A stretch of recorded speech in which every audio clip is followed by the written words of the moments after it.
Hello and welcome dear candidate. स्वागत है आपका रीजनिंग रनवे के शानदार यूट्यूब प्लेटफॉर्म पर। जैसा कि आपको पता है कि हम लोग अपने इस चैनल पर होमगार्ड परीक्षा के लिए आपके जीएस सेगमेंट के अंतर्गत कुछ क्लासेस चला रहे हैं। उस क्लास के अंतर्गत मैंने आपको जो अंतिम क्लास लिया था वो भारत के भू राजनीतिक परिचय का लिया था। आपका जो सिलेबस है उस सिलेबस को अगर आप देखेंगे तो उसमें जो सेगमेंट है ज्योग्राफी का, तो सेगमेंट में आपका जो है केवल जो है इंडियन ज्योग्राफी जो है लिखा हुआ है, यानी वर्ल्ड ज्योग्राफी नहीं लिखा है। लेकिन जीके एक ऐसा सब्जेक्ट हो जाता है जहाँ पर जो है केवल सामान्य जो है नॉलेज की बात आ जाती है, सामान्य ज्ञान की बात आती है, तो वहाँ पर जो है कुछ फैक्ट जो आपके वर्ल्ड ज्योग्राफी के भी पूछ लिए जाते हैं। तो कॉन्सेप्चुअल क्लास जो आपकी वर्ल्ड ज्योग्राफी की इसमें शामिल नहीं है सिलेबस में। तो उसी आधार पे हम लोगों ने आपके लिए जो डिजाइन किया उसमें जो इंडियन ज्योग्राफी को हम जो काफ़ी अच्छे से करने वाले हैं। उसके बाद उसी परिप्रेक्ष्य में हम लोग उत्तर प्रदेश को भी देखेंगे, है ना। तो अभी जो आज का क्लास है उस क्लास में जैसे आप मेरे पीछे देख रहे हैं, हमने जो टॉपिक लिया वो टॉपिक लिया भारत में जो महत्वपूर्ण झीलें हैं। यूँ तो भारत में झीलों की जो संख्या वो बहुत ज़्यादा है, लेकिन सभी झीलों को कवर करना बेवकूफ़ी होगी। हमें केवल वो चीज़ें पढ़नी है जो हमारे एग्जाम के हिसाब से महत्वपूर्ण है। तो हम उन्हीं झीलों के बारे में चर्चा करने का प्रयास करेंगे जो एग्जाम में निरंतर आने की संभावना बनी रहती है, या परंपरागत रूप से जिनसे प्रश्न ज़्यादा से ज़्यादा पूछे जा रहे हैं। तो हम यहाँ पर जो झीलों को जो है बारीकी से देखेंगे, झीलों के प्रकार, झीलों के टाइप, कौन सी झील किस तरह की झील है उसको। हाँ, लेकिन ये बात ध्यान रखना कि अगर होमगार्ड जैसी परीक्षा आप दे रहे हैं तो उसमें ज़्यादातर जो है कॉन्सेप्ट की संभावना कम है। आपसे डायरेक्ट क्वेश्चन ज़्यादा पूछे जाएंगे कि कौन सी झील की लोकेशन कहाँ पर है। तो लोकेशन बेस्ड क्वेश्चन आने की संभावना सबसे ज़्यादा रहेगी। तो इन सबको दृष्टिकोणों को ध्यान में रखते हुए कि किस किस एंगल से आपके प्रश्न बन सकते हैं, उसी आधार पर हम जो आपको ये क्लास शुरू कर रहे हैं। तो चलिए देर नहीं करते हैं, आज का क्लास शुरू करते हैं। आज का क्लास है हमारा भारत की प्रमुख झीलें। तो झीलों की बात करेंगे, हमारा टॉपिक लिखा हुआ है। तो जैसे झीलों की अगर बात करिए कि झील क्या होती है भाई, सबसे पहला सवाल मन में यही आता है कि झील क्या है। ठीक है, तो कुछ नहीं, ऐसे मान के चल लो कि ये कोई एरिया है, इस एरिया में पानी भरा हुआ है, इस एरिया में क्या है, पानी भरा हुआ है, और ये लैंड लॉक्ड है। ये कैसा है, लैंड लॉक्ड है, यानी चारों ओर इसके क्या है, आपको मिलेगी जमीन। अगर जमीन से घिरा हुआ जल क्षेत्र, ठीक है ध्यान रखना, जमीन से घिरा हुआ जल क्षेत्र, जल क्षेत्र क्या कहलाता है भाई, आपका झील कहलाता है। लेकिन आपके मन में एक सवाल आ सकता है कि सर जो ऐसा जो वाटर बॉडी स्ट्रक्चर है जो आपका चारों ओर जमीन से घिरा हुआ है तो तालाब भी होता है। लेकिन अंतर ये होता है कि तालाब जो होते हैं उनके जो आकार है, उनका जो क्षेत्रफल होता है वो किसी झील की तुलना में बहुत कम होता है। ठीक है ना, ये वाली बात आप समझ के रखिएगा। तो जो झील होती है वो बेसिकली बड़ी होती है आकार में, और खासकर ये जो है चारों ओर जमीन से घिरी होगी, लैंड लॉक्ड वाटर होगा, है ना। तो लैंड लॉक्ड वाटर को हम क्या बोलते हैं, झील बोलते हैं। ये वाली बात आपको समझ में आई होगी। अब हम यहाँ पर एक एक करके जानेंगे कि जो झीलें हैं, झीलों के कौन कौन से टाइप हो सकते हैं, है ना। तो झीलें बनती कैसे हैं, तो उसके आधार पर जो समझने का प्रयास कर सकते हैं। तो देखो, झील जो है एक ऐसी प्रक्रिया है जिसको जो है मानव भी बना सकता है और प्रकृति ने हमें बना करके दी हुई है। तो झीलों को हम दो सेगमेंट में डिवाइड कर लेंगे, एक प्राकृतिक झील और एक आपकी मानव निर्मित झील। मानव निर्मित झील को हम जो कृत्रिम झील बोलेंगे। अब कृत्रिम झील में हम जो अपनी जरूरत के हिसाब से, आवश्यकता के हिसाब से झील बनाते रहते हैं, है ना। तो उनको भी देखेंगे भारत में कौन कौन सी जो कृत्रिम झील है। तो एक तो क्वेश्चन उस तरह से आएगा आपका। लेकिन ज़्यादातर जो क्वेश्चन है वो आपके एक जो है प्राकृतिक झीलों पर भी आते हैं। तो प्राकृतिक झील के केवल मैं आपको टाइप बता रहा हूँ, थोड़ा सा उनका इंट्रोडक्शन दूंगा, लेकिन आपको टाइप नहीं याद करने हैं। आपको याद जो करना है आपके एग्जाम के लेवल के हिसाब से वो याद करना है आपको कि कौन सी झील कहाँ पर स्थित है या उसकी कोई विशेषता है, तो वो, है ना। टाइप में क्वेश्चन आने की संभावना कम रहती है। तो ये बात मैं आपको पहले ही बता के चल रहा हूँ, जिससे कि आपकी एनर्जी, आपकी ऊर्जा जो है सही दिशा में लगे। ठीक है, चलिए आइए बात करते हैं। तो झीलें हमने दो तरह की बताई हैं। दो तरह की झील रहती है भाई, कौन कौन सी रहेंगी, कि एक रहेगी आपकी प्राकृतिक झील और दूसरी जो झील रहेंगी वो रहेंगी आपकी जो है कृत्रिम झील, यानी आर्टिफिशियल, मैन मेड, है ना। अब इन झीलों को दो जो है पार्ट में डिवाइड कर सकते हैं, एक उत्पत्ति के आधार पे, है ना, कैसे बनी है, और एक जो वाटर के टेस्ट के आधार पे। वाटर का जो टेस्ट होता है वो हम जानते हैं कि मीठा पानी हो सकता है या आपका खारा पानी हो सकता है। तो मीठे पानी की झील कौन कौन सी है और खारे पानी की झील कौन सी है, ये तो बात होगी जल के आधार पे, वाटर के नेचर के आधार पे होगी, जल के नेचर के आधार पे। तो उत्पत्ति के आधार पे कौन कौन सी झीलें हैं, तो वो हम देख लेते हैं। सबसे पहली झील होती है विवर्तन की झील। विवर्तन की झील क्या है कि हम ये मानते हैं कि जो हमारी धरती है, धरती के अंदर जो है कई सारी प्लेट्स हैं, है ना। जितने भी महाद्वीप हैं वो बड़ी बड़ी प्लेटें हैं। तो एक प्लेट दूसरी प्लेट की ओर खिसक रही है, जब खिसक रही है तो उसके खिसकने से क्या होता है, जमीन कभी नीचे धंस जाती है, और नीचे धंसेगी तो उस जगह पर कोई गड्ढा बना देगी, और उस गड्ढे में कहीं किसी सोर्स से पानी आकर के भर गया तो वो किसका रूप ले लेगा, झील का रूप ले लेगा। तो इस तरह की जो झील है उन झीलों को हम जो बोलते हैं वो बोलते हैं आपके विवर्तन की झील, है ना। तो टेक्टोनिक लेक होती है, हिमानी झील। अब मान के चलो कहीं पर कोई ग्लेशियर वगैरह है ना, कोई मान के चलो कोई बहुत ज़्यादा बर्फ जमी है, बर्फीला इलाका है, तो वहाँ पर बर्फ पिघल गई और बर्फ पिघलने की वजह से कोई गड्ढा बन गया, फिर बाद में जो कहीं और से पानी बर्फ पिघलने से उसमें आ गया, तो ऐसी लेक को हम क्या, ऐसी लेक को क्या बोलते हैं, हम लोग बोलते हैं आपका हिमानी झील बोलते हैं। क्रेटर झील, क्रेटर झील थोड़ा हमें समझना चाहिए। क्रेटर झील जो होता है वो बेसिकली क्या है कि जो हमारा ज्वालामुखी होता है, जो ज्वालामुखी होता है, ज्वालामुखी के मुंह को हम लोग जनरली क्रेटर बोलते हैं। जो ज्वालामुखी होता है, ज्वालामुखी के मुख को हम क्रेटर बोलते हैं, जिससे जो लावा बाहर आता है। लेकिन कोई ऐसा क्रेटर हो, ऐसा मुख हो ज्वालामुखी का जो ज्वालामुखी मर चुका है, मृत ज्वालामुखी है, और मृत ज्वालामुखी के मुख में अगर पानी भर जाता है, ठीक है, मैं थोड़ा सा बना के बता देता हूँ आपको, ज़्यादा बेहतर समझ पाएंगे आप लोग। ये तो एक्टिव वॉल्केनो बनाया हमने, हम ये मान के चल रहे हैं ये जो वॉल्केनो है, ये जो ज्वालामुखी है, ये मृत है। अब इसमें क्या हुआ कि इसमें जो है किसी कारण में कहीं से आकर के पानी भर गया। अब ये पानी भर गया तो इससे जो झील बनेगी, कलर चेंज कर देता हूं मैं आपको, इससे जो झील बनेगी इसी झील को हम बोलेंगे क्रेटर झील बोलेंगे।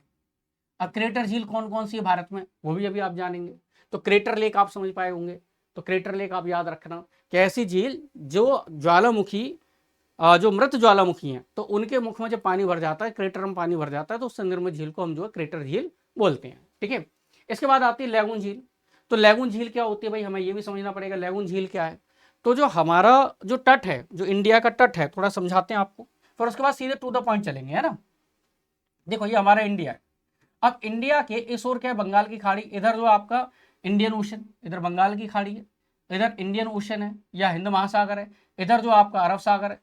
तो यहां पर किनारों पर अगर कोई झील बन जाती है, अगर कोई झील का स्ट्रक्चर बनता है और उसमें पानी का जो सोर्स है, अब देखो पानी का सोर्स क्या हो सकता है, झील में बरसात हो सकती है, कहीं कोई नदी आकर के पानी डाल के जा सकती है, या ऐसा मानो समुद्र जहां पर सोर्स हो पानी का किसी झील का, तो वो क्या होती है, समुद्र की तुलना में कम गहरी होती है, और उसके पानी का सोर्स अगर समुद्र है या समुद्र से वहां पर पानी आता है, नदी भी डाल सकती है पानी, लेकिन उसका एक सोर्स आपका क्या रहेगा, वो सोर्स रहेगा आपका समुद्र। अगर समुद्र का पानी वहां पर पहुंचता है, ठीक है, ज्वार भाटा के दौरान पहुंचाएगा। जैसे आप आइडिया करेंगे, मान के चलो कोई झील है ऐसे बनी हुई है, मान के चलो जैसे चिल्का झील आपने सुना है, ऐसा बनी हुई है, तो अब पता चलेगा कि जो पानी है, जो पानी है आपका, वो यहाँ से लहरों के माध्यम से यहाँ तक आ गया। तो अंदर जो पानी आ जाता है, ज्वार भाटे के दौरान आ सकता है ना, बड़ी बड़ी लहरों के माध्यम से आ सकता है। तो इस तरह का पानी जब भर जाता है किसी झील में, तो जो झील बनती है, तो उस झील को हम बोलते हैं लैगून झील। ये वाली बात आप याद रखना। तो भारत में बहुत सारी लैगून झीलें हैं। एक कार्स्ट लेक भी होती है। कार्स्ट लेक क्या होती है, मतलब कोई ऐसा मान के चलो कोई नदी का क्षेत्र है, और उस जो जमीन है वहां पर चूने पत्थर की चट्टानें बहुत ज्यादा है, तो नदी जब बहती है तो बहते बहते कभी कभी उनमें खो जाती है, गायब हो जाती है। पता चला नदी बह के आ रही है एक कुछ हद दूरी तक, और फिर पता चला ऐसी जमीन मिल गई उसको, जिसको कास्ट प्रदेश बोलते हैं, चूना पत्थर युक्त होती है ये एरिया, और जो अंदर से काफी ज्यादा क्या हो सकता है, खोखला हो सकता है या चूने युक्त हो सकता है, उसमें दरारें बहुत होती हैं। तो वहां पर नदी खो जाती है, विलुप्त हो जाती है, गायब हो जाती है, फिर पता चला कहीं और आके निकली। तो ऐसे एरिया में क्या हो सकता है, कभी कभी जमीन धंस सकती है, तो वहां पर कभी कभी क्या है, पानी भर जाता है नदी का। तो उस एरिया के कारण, एरिया के नाम के आधार पर इसको नाम जो दिया गया है वो काष्ठ प्रदेश झील दिया गया है। ये वाली बात आपको समझ में आई होगी। तो ये झीलों के टाइप हैं। झीलों के टाइप से जो प्रश्न है वो आपके आने की संभावना कम रहती है। ऐसे प्रश्न नहीं पूछेंगे कि कौन सी झील विवर्तन की झील है। मैं बात कर रहा हूँ केवल आपके होमगार्ड लेवल के हिसाब से। अदर कोई परीक्षा आप देने जा रहे हैं तो वहां पर वो आपसे पूछ सकते हैं कि विवर्तनीय लेक का अर्थ क्या है, क्रेटर लेक का अर्थ क्या है, तो इस तरह के प्रश्न आपसे पूछ सकते हैं, या कौन सी क्रेटर लेक है, इस तरह का भी सवाल पूछ सकते हैं। तो ये बात तो मैं आपको बताऊंगा ही कौन से जो लेक है वो किस टाइप की, लेकिन सबसे ज्यादा जो सवाल पूछा जाएगा वो पूछा जाएगा कौन सी झील कहाँ स्थित है, या उसका कोई विशेष प्रकार है तो वो। ठीक है, आगे बढ़ते हैं। तो अब हम बात करेंगे सीधे सीधे झीलों पे। तो सबसे बड़ा और फेमस जो क्वेश्चन रहते हैं एग्जाम के लिए वो रहते हैं भाई कि ये बताओ सबसे बड़ी झील कौन सी है। तो सीधा सीधा प्रश्न आ जाता है भाई, डायरेक्ट। तो डायरेक्ट क्वेश्चन आप आंसर दे सकते हैं। इस आंसर का आंसर क्या रहेगा, इस क्वेश्चन का आंसर रहेगा वुलर लेक, वुलर झील। और ये जो बूलर झील है ये कहाँ पर है भाई, जम्मू एंड कश्मीर में। तो अब बात ये है कि अब आपको जो जानना है वो झील का लोकेशन बेसिकली जाननी है ना, और वो झील किस तरह की ये भी आपको जानना है। अब बात आई खारे पानी की झील। तो खारे पानी की झील की जब भी चर्चा होती है तो दो झीलों के नाम बेसिकली हमें देखने को मिलते हैं, और ये आपको कंफ्यूज भी करता है, तो मैं आपका कंफ्यूजन दूर कर दूंगा। तो दो झील कौन कौन सी मिलती हैं भाई, एक मिलती है चिल्का लेक। तो कुछ जगहों पर जो आंसर आता है वो भाई चिल्का लेक आता है, और कुछ जगहों पर जो आंसर मिलता है वो मिलता है हमें सांबर झील, सांबर झील। ठीक है, अब हमें ये समझना है कि अगर सिंपल सा क्वेश्चन आया है, क्वेश्चन ये आया है कि भारत में खारे पानी की सबसे बड़ी झील कौन सी है, तब आप आंसर लगाएंगे कि सांबर झील है। ये वाली बात आप याद रखना, ये एग्जाम में आया हुआ क्वेश्चन है। बाकायदा उत्तर प्रदेश जो है आपका जो आयोग है ना, लोक सेवा आयोग, तो उसने पीसीएस की परीक्षा में पूछा था, और वहां दोनों ऑप्शन में थे, दोनों ऑप्शन थे। तो ज्यादातर लोगों ने क्या लगाया, चिल्का लेक लगाया, लेकिन बाद में जो आंसर माना गया वो माना गया आपका क्या कहते हैं, सांबर झील। सांबर झील के मुकाबले अगर आप देखेंगे तो चिल्का लेक भी काफी बड़ी है, और उसमें भी खारा पानी आता है, लेकिन साथ में क्या है, कुछ नदियां भी के आसपास से गुजरती हैं, तो वहां से भी पानी आता है। लेकिन चिल्का लेक को जो माना जाता है वो बेसिकली लैगून लेक माना जाता है। तो अगर आपसे पूछा जाए कि भारत की सबसे बड़ी लैगून लेक कौन सी है, तो आप आंसर देंगे चिल्का लेक। अगर दोनों ऑप्शन में एक साथ हैं, तब ध्यान रखना, दोनों ऑप्शन में एक साथ हैं और आपसे यह पूछा गया है कि भारत की सबसे बड़ी खारे पानी की झील कौन सी है, तो आप बताना सांबर झील। सॉरी, ठीक है, ये वाली बात आपको समझ में आई होगी।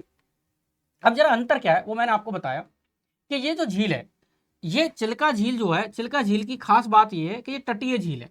ये कैसी झील है, तटीय, यानी कोस्टल एरिया पे, ये तटीय झील है। ठीक है, इसको लैगून झील के अंतर्गत भी रखते हैं। और जो सांबर झील है ये बेसिकली क्या है, ये इनलैंड झील कहलाती है, अंतःस्थलीय। क्या कहलाती है भाई, ये कहलाती है अंतःस्थलीय। ये अंतःस्थलीय झील का एग्जाम्पल है। तो आपसे अगर ऐसे पूछ लिया जाए तो वो भी आप बता पाएंगे आसानी से।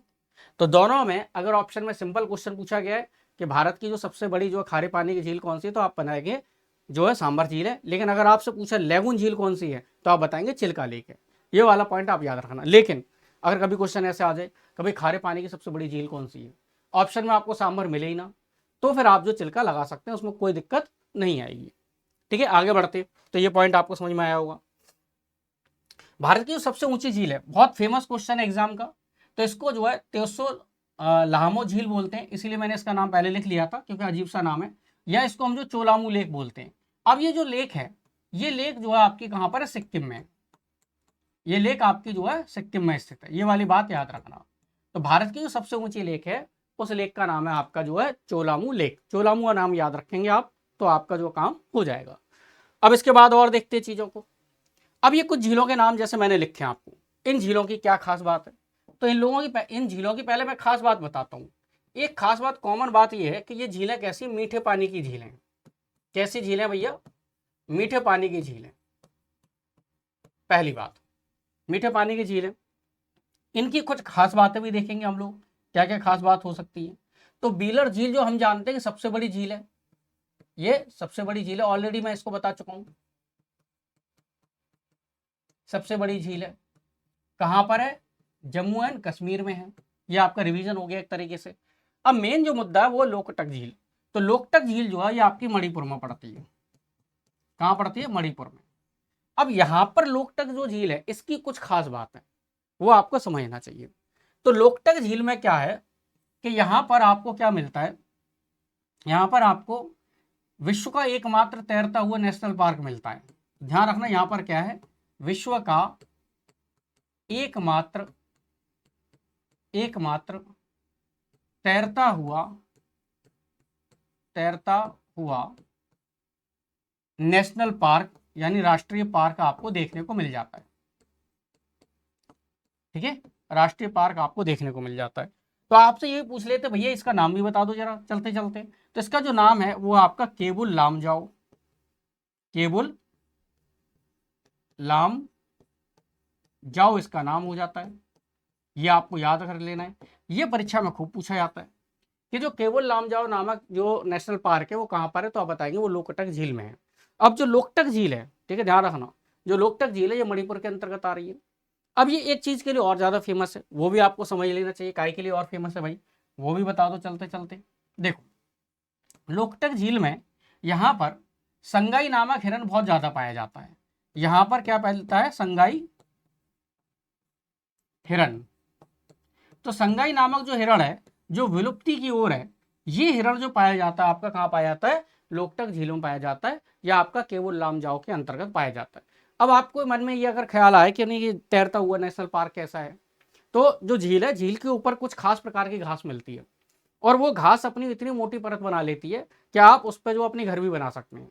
तो यहाँ पर जो कुछ लोगों ने अपने घर भी बना रखे हैं, कुछ लोग रहते भी हैं, है ना, आसपास के इलाकों में। तो इस एरिया की सेंसिटिविटी को देखते हुए, इस संवेदनशीलता को देखते हुए और यहाँ की बायोडाइवर्सिटी को देखते हुए इसे नेशनल पार्क भी घोषित किया गया है। तो ये वाली बात आप याद रखेंगे। अब कोलेरू झील आ जाती है। कोलेरू झील क्या है, तो कोलेरू झील जो पड़ती है आपकी, ये आपको याद कर लेना है, ये बेसिकली आपकी कहाँ पर है, आंध्र प्रदेश में है, ये आंध्र प्रदेश में। तो मैंने आपके लिए जो झीलें ली हैं वो झीलें आपकी मेन झीलें ली हैं जो एग्जाम के लिहाज से बहुत ज़्यादा महत्वपूर्ण है, ठीक है। तो उन्हीं पर हम आगे बढ़ेंगे। नेक्स्ट देख लेते हैं, ये वाली स्लाइड खाली है। अब देखते हैं चोलामू। अब चोलामू और नैनीताल झील हमने दोबारा क्यों ले ली भाई, सिंपल सी बात है, चोलामू जो है क्या है हमारी, हम पहले ही पढ़ चुके हैं, ये सबसे ऊंची झील है भारत की,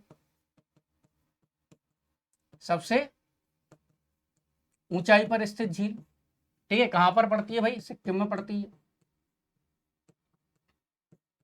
अब नैनीताल जो है झील है ये आपकी पड़ती है उत्तराखंड में। उत्तराखंड में और भी झीलें पड़ती हैं, नैनीताल ही नहीं है ना, जैसे आपने पढ़ा होगा सुरपाताल, सुरपाताल, खुरपाताल, खुरपाताल, ठीक है ना, इस तरह की झीलें पड़ती हैं। एक बात याद रखना, ये बड़ा, लेकिन ये प्रॉपर नहीं है, लेकिन ज्यादातर ऐसी झीलें जिनके नाम के पीछे ताल लगा है, वो ज्यादातर झीलें आपकी उत्तराखंड में मिलेंगी, है ना, ये वाली बात आप याद रखें। तो हमने लिखा क्यों इनको दोबारा वो समझो। ये दोनों जो झीलें हैं, ये दोनों झीलें जो आपकी हिमानी निर्मित झीलें हैं, हिमानी निर्मित झील, मतलब इनकी जो उत्पत्ति हुई है वो आपकी बर्फ के पिघलने से हुई है, ये वाली बात आप याद रखेंगे। तो कौन सी झील कहां पर है, आपको इस तरह का प्रश्न आपसे एग्जाम में पूछा जा सकता है। आगे बढ़ते हैं, लोनार झील। लोनार झील अपने आप में एक खास झील है ना। तो लोनार झील जो है ये आपकी क्रेटर लेक का एग्जाम्पल है। किसका एग्जाम्पल है, क्रेटर लेक का। मैं इसको दूसरे पेन से लिखता हूं। ये झील जो आपकी क्रेटर लेक, क्रेटर झील का एग्जाम्पल है।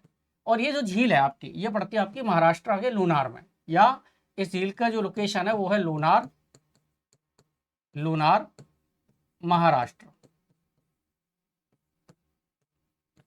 ठीक है। लेकिन इस झील के साथ एक खास बात और है, इस ये झील को ये भी बोला जाता है उल्का पिंड से भी निर्मित है। मतलब धरती में कोई ऐसी जगह रही होगी जहां पर कोई उल्का पिंड गिरा और वहां उसने गड्ढा बना दिया, और वहां पर क्या था आपका जो है क्रेटर भी था ऑलरेडी। तो क्रेटर में आपका क्या गिरा, उल्का पिंड भी गिरा। इस कारण से जो झील का निर्माण हुआ है, वो जो झील है इसको जो है क्रेटर झील या उल्का पिंड द्वारा निर्मित झील भी बोला जाता है।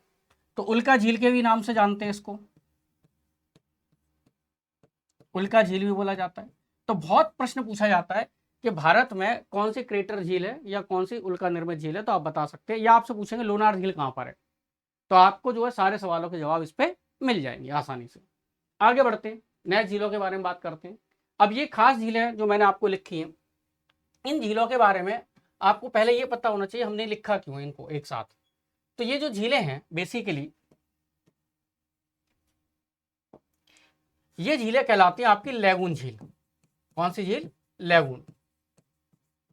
अब लैगून लेक का मैंने आपको कॉन्सेप्ट पहले ही बता दिया था कि लैगून लेक क्या होती है, वो भारत के जो हमारे तट है, भारत के दुनिया में कहीं भी जो तटीय इलाके होते हैं, जो कोस्टल एरिया होते हैं, कोस्टल एरिया में कुछ झीलें बन जाती हैं और उन झीलों का जो सोर्स होता है वो सोर्स आपका समुद्र होता है।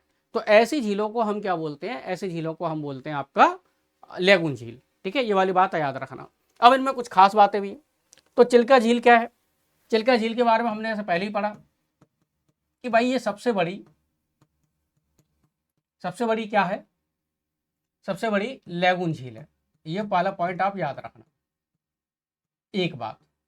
दूसरी बात इसके बारे में क्या है कि जो चिल्का झील है चिल्का झील जो कहाँ स्थित है ये भी आपसे पूछा जाता है, तो वही उड़ीसा में स्थित है।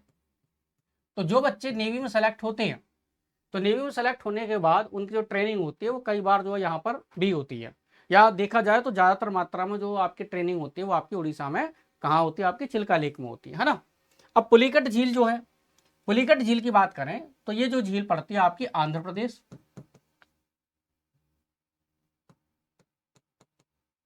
आंध्रा प्लस आपका तमिलनाडु के बीच में स्थित है, आंध्रा और तमिलनाडु के बीच में स्थित है। इसकी खास बात क्या है कि पुलिकट झील का जो आंध्र प्रदेश वाला हिस्सा है, तो यहीं पर एक द्वीप है जिसको नाम दिया गया है श्री हरिकोटा, श्री हरिकोटा, ठीक है। सतीश धवन जो भारत का जो जो आपका क्या है, सतीश धवन अंतरिक्ष जो केंद्र है वो यहीं पर स्थित है, सतीश धवन अंतरिक्ष यानी स्पेस केंद्र यहां पर स्थित है। तो यहीं से क्या होता है, यहीं से जो हमारे उपग्रह वो लॉन्च किए जाते हैं, है ना। तो उपग्रह जो लॉन्चिंग किए जाते हैं वो यहां से किए जाते हैं, उपग्रह प्रक्षेपण केंद्र। तो आपसे ये भी प्रश्न पूछ सकते हैं कि उपग्रह प्रक्षेपण केंद्र कहां पर स्थित है भाई, तो आप बता पाएंगे कि भाई कहां पर है वो आपका जो है पुलिकट लेक के अंतर्गत है, आंध्र प्रदेश के अंतर्गत आता है, श्रीहरिकोटा में, ठीक है। ये वाली बात याद रखना, ये भी प्रश्न आपसे पूछ लिया जाता है। अब वेमुनाथ झील कहां पर है आपकी, तो ये भाई केरल में पड़ती है, ठीक है। आपसे पूछे अष्टमुडी कहां पर है, तो वो भी भाई केरल में पड़ती है। ये वाली बात याद रखेंगे, है ना, ये वाले पॉइंट आप याद रख सकते हैं, तो इन्हें आप याद रखिएगा। चलिए, तो अब जो आगे की झील है जैसे हम देख रहे हैं इसमें, तो वो है कालीवेली झील। कालीवेली झील जो है ये पड़ती है आपकी जो तमिलनाडु। ये वाला पॉइंट आप याद रखना, ये वाला पॉइंट आप याद रख सकते हैं। अब आगे बढ़ते हैं, इसके अलावा और भी कुछ झीलों की क्या इन्फॉर्मेशन है। एक हमारे पास कानवार झील है बिहार में, हमने इसको नाम दिया भाई ये क्या है, गोखुर झील है। अब गोखुर झील क्या बवाल है, तो ऐसा समझो कि मान के चलो ये कोई नदी बह रही है, इस तरह से बहती हुई जा रही है, ठीक है। अब ये नदी अपना बह रही है, लेकिन कभी कभी क्या होता है कि नदी जो अपना स्थान छोड़ देती है। नदी ने क्या किया, अपना स्थान छोड़ करके इधर आ गई, इधर आ गई। तो ऐसी स्थिति में क्या होता है कि यहाँ पर कोई लेक बन जाए, है ना, या ये वाला हिस्सा छोड़ गई तो यहाँ कोई लेक बन गई, अब नदी जो इधर बहने लगी। तो ऐसी लेक को जो नदी से निर्मित होती है लेक, उसको क्या बोलते हैं, गोखुर लेक बोलते हैं। तो ये वाली बात याद रखेंगे। और जो कानवार झील है बिहार की, एक ऐसी झील है गोखुर लेक का एग्जाम्पल है ना, गाय के खुर जैसा। आगे देखते हैं, अब हम बात करेंगे आपके कृत्रिम लेक्स की। तो कृत्रिम लेक है, उनमें देखेंगे सबसे पहले सबसे बड़ी कृत्रिम झील कौन सी है और कहां पर है, यह हमें देखना पड़ेगा। तो हम समझने का प्रयास करते हैं, उसके लिए पेन बदल लेते हैं। तो सबसे बड़ी जो लेक है उसका नाम है गोविंद सागर। कौन सी है भाई, गोविंद सागर झील है, ठीक है। भारत की सबसे बड़ी मानव निर्मित झील है, ठीक है। कहां पर है भाई, हिमाचल प्रदेश में है, ये आप याद रखना। और किस नदी से बिलोंग करती है, तो आप याद रखेंगे सतलज नदी। तो सतलज नदी इसका जो पानी का सोर्स है। तो ये भी आपसे प्रश्न पूछा जाएगा, तो आप सीधा सीधा इसका आंसर दे सकते हैं। इंदिरा सागर झील कहां पर है, तो ये पड़ती है आपकी एमपी में, ये आप याद रखिएगा। और एमपी में ये पड़ती है और ये नर्मदा नदी पर बनी हुई है ना, नर्मदा नदी से संबंधित है, ये वाली याद रखना। अब इन दोनों में एक खास बात है, वो ध्यान रखना। जैसे एरिया के हिसाब से अगर पूछे कि सबसे बड़ी झील कौन सी है मानव निर्मित, तो आप बताएंगे गोविंद सागर झील है। लेकिन वाटर वॉल्यूम के हिसाब से बात करें, जिसमें पानी बहुत ज़्यादा आता हो, तो वो आपकी है इंदिरा सागर झील। ये पॉइंट आप याद रखना, है ना। इंदिरा सागर जो झील है उसमें वाटर वॉल्यूम के हिसाब से सबसे बड़ी है, और एरिया के हिसाब से सबसे बड़ी अगर पूछेंगे तो आप आंसर देंगे गोविंद सागर झील। ये वाला पॉइंट आपको समझ में आ गया हो।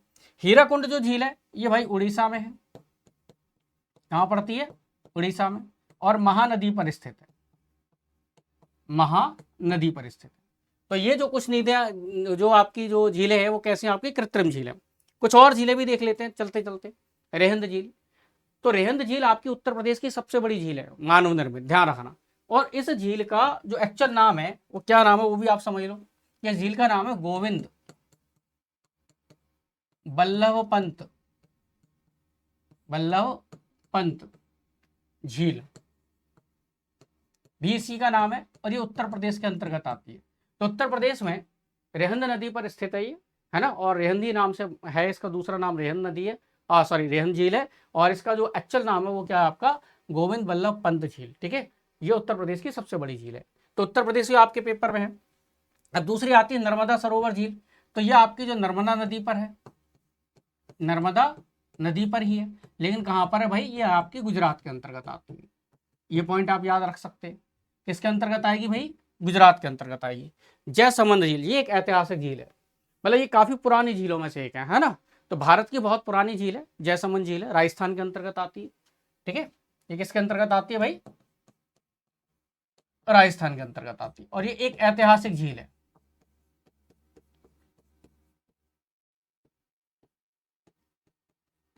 मतलब ऐतिहासिक रूप से अगर हम देखें तो मानव निर्मित जो सबसे बड़ी झील है तो वो आपकी जयसमंद झील आती है। एक झील है आपकी हुसैन सागर झील, तो हुसैन सागर झील कहां पर है भाई, ये हमें देखना पड़ता है। तो हुसैन सागर जो झील पड़ती है वो सिकंदराबाद, या मैं लिख देता हूं हैदराबाद, हैदराबाद और सिकंदराबाद के बीच में है, सिकंदराबाद। हैदराबाद और सिकंदराबाद को हम जो ट्विन सिटी भी बोलते हैं, ये ध्यान रखना। और ये जो झील पड़ेगी वो आपकी तेलंगाना के अंतर्गत आएगी, तेलंगाना के अंतर्गत आती है ये वाली झील। और भी देखते हैं हमारे पास, हमने झीलों के बारे में कुछ और इन्फॉर्मेशन आपके लिए रखी है। हाँ, एक झील का नाम और आता है जो कृत्रिम झील के अंतर्गत ही आती है, वो आपकी नागार्जुन सागर झील। ये जो झील है आपकी कृष्णा नदी पर है, कृष्णा नदी पर स्थित है, और ये जो झील आती है वो आपकी जो आंध्र प्रदेश के अंतर्गत आती है, आंध्रा में स्थित है। तो मैंने आपको जो है प्राकृतिक झीलें और प्राकृतिक झीलों के साथ हमने जो आपको बताया है, इसमें आपको आर्टिफिशियल लेक्स के बारे में बताया है, और हमने केवल वो लेक इस सेगमेंट में रखी है जो आपके एग्जाम के लिहाज से सबसे ज़्यादा महत्वपूर्ण है। तो आज के क्लास में हम इतना ही छोड़ेंगे, आगे वाले जो क्लास रहेंगे उसमें जो एक क्लास हम ऐसा रखेंगे जिसमें आपको जो है क्या नाम है, कुछ जलप्रपात के बारे में पता चल जाए, है ना, जो वाटरफॉल्स होते हैं उनके बारे में पता चल जाए, और भारत के नदियों के तंत्र के बारे में बात करेंगे। तो नदी तंत्र का जो क्लास होगा वो सबसे लंबा क्लास होगा, मतलब वो काफ़ी बड़ा क्लास आपका होने वाला है। तो इस क्लास में इतना ही छोड़ेंगे,